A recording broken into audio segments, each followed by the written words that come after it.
एक महत्त्वाची बातमी मुंबईतनं समोर येते। मुंबई खासगी कंत्राटदाराच्या वाहक चालकांनी बस सेवा बंद केलेली आहे। प्रतीक्षा नगर या ठिकाणी सकाळी कामावर जाणाऱ्या प्रवाशांचे त्यामुळे प्रचंड हाल होत आहेत। बस वाहक चालक यांना पगार वेळेवर मिळत नाहीये आणि त्यांना कायमस्वरूपी कामगार म्हणून घेण्यात यावं अशा विविध त्यांच्या मागण्या आहेत आणि त्या संदर्भात आता त्यांनी ही भूमिका घेतलेली आहे।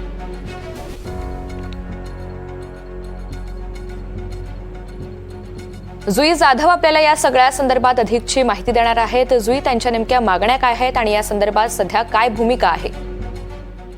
तुझ्या जे कंत्राटदार कामगार आहेत बेस्टमध्ये त्यांनी हा बंद पुकारलेला आहे। प्रतीक्षा नगर बस डेपोमध्ये हा बंद त्यांनी पुकारला आहे। त्यांचं म्हणणं एकच आहे की आमचा पगार झालेला नाही आणि जोपर्यंत आमचा पगार होत नाही तोपर्यंत आम्ही बाहेर काढणार नाही। आज सोमवार आहे आणि सोमवारच्या दिवशी कामावर जाण्याची घाई असते नागरिकांची, मात्र या बंदामुळे अनेकांची तारांबळ चांगलीच उडालेली पाहायला मिळते। जी माहिती आपल्याला मिळते अधिक त्या माहितीनुसार काही दिवसांपूर्वी एका बाहेरून आलेल्या व्यक्तीने प्रतीक्षा नगर मधील जो कंत्राटदार कर्मचारी होता त्याला मारहाण केली आणि बस वेळेवर येत नाही, त्यामुळे त्याने डेपोमध्ये विचारणा केली असता त्यांचा तो वाद झाला। त्यामुळे कंत्राटदार कामगार वर्गात कोणीही सुरक्षा नाही, त्यांचे वेळेवर पगार होत नाही अशी विविध कारण इथं मागण्या आहेत, ज्यामुळे हा बंद त्यांनी आज पुकारलेला आहे। मात्र सोमवार असल्याने आणि नागरिकांना कामावर जाण्याची घाई असल्याने नागरिकांची तारांबळ चांगलीच उडालेली आपल्याला पाहायला मिळते।